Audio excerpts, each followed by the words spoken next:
Schedule natin ngayon magpalit ng fuel filter. Yung ating click ay meron ng odometer na 72,800 km. So pangalawa na to. Yung huling palit natin ay around 40k odo. So andito na natin yung gamit. Ito yung o-ring at yung kanyang fuel filter. So baklasin na natin. Tanggalin lang natin itong apat na tornilyo na to para matanggal yung kanyang cover. Ayan. Tapos itong para walang sagabal. Ayan. Ayan. Ganyan natin kanyang socket. Yan ito. Fuel line. Taas lang to. Clip. Ayan. Saka itulak palabas. Ayan. Tapos 10mm. Tanggalin natin itong apat na nut.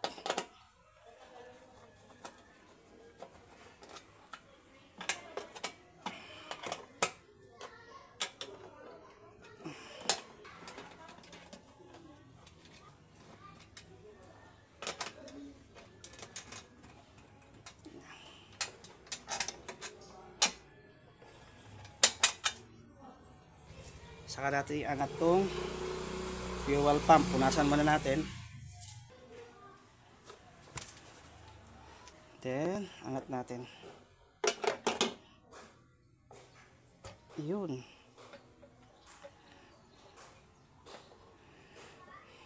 Tanggal na rin kanyang o-ring. Labas natin to.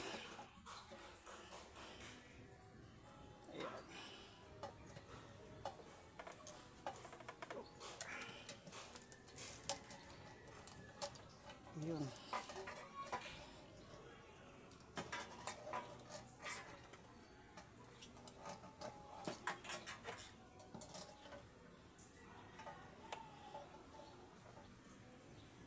Ayan. Daming gasolina. Tapos takpan natin ang basahan na para hindi maanuhan ng dumi. Ayan. Ito ng itsura ng ating fuel filter. Itim na oh. Kumpara mo dito sa bago. Tanggalin natin.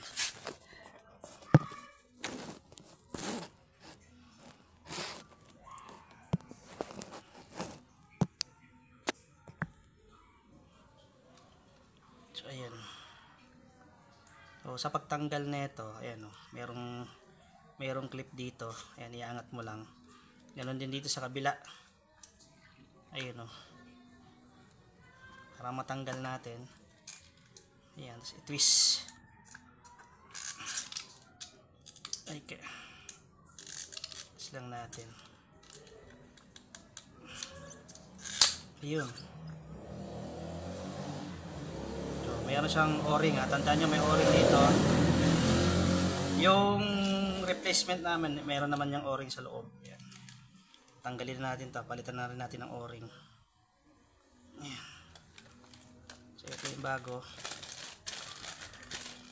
Yan yung kanyang part number.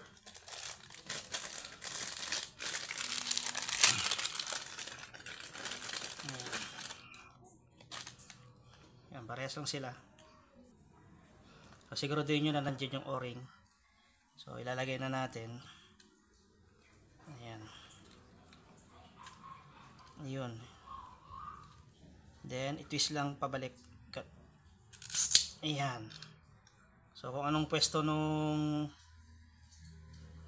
pinagtanggal natin kanina nito, ganun din yung pwesto. Pahaba dito. Ayan na. Tapos, tatanggalin na natin tong o-ring na to. Papalitan na rin natin. Ayan. Kasi, ito yung luma. Ito yung bago. So, kabit na rin natin yung o-ring.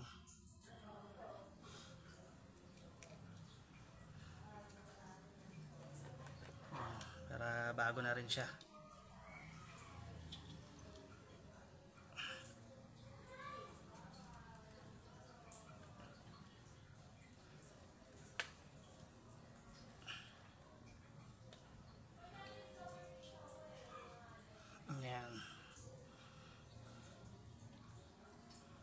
Tapos ito, dito ko na rin ilalagay kasi mahirap yan isuot doon sa tangke mismo pag ilalagay mo. Mas madali pag nandito siya. Ayan. Nakaupo na dito sa mismong fuel pump. So ayan. So ibabalik na natin.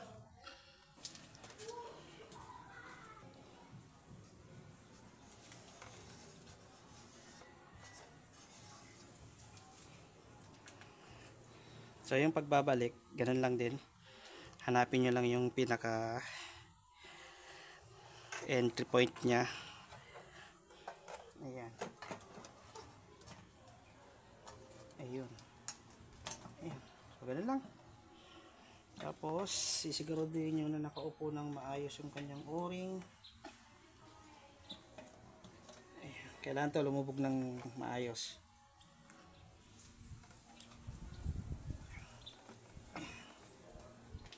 Ayun. Ayan o. Yung hindi siya umaangat, nakaupo ng mahusay. So, ganun lang kadali. Tapos balik na natin yung mga clip nya. Ayan. Itong 4 na tornilyo.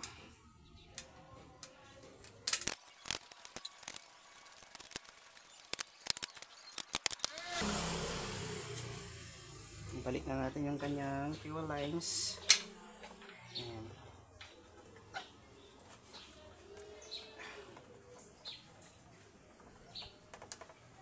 Oops.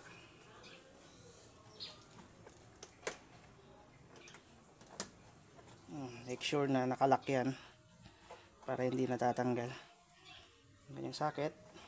Ayan. Balik na rin natin yung kanyang drain dyan pagkakamali ng salin. Balik yung cover.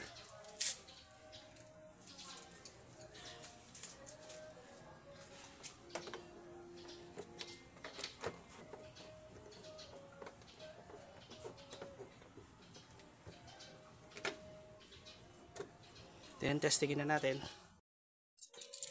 Bago nyo i-start, suyain nyo lang muna. Paganahin nyo lang muna yung pump. Ayan, ulitin natin. Ayan, kasi may hangin pa yun dahil tinanggalan natin ng filter.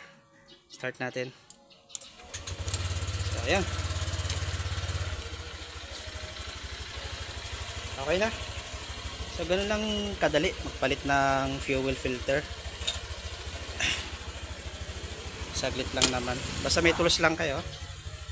Ayan. So, i-record na natin tong odometer na 72,000.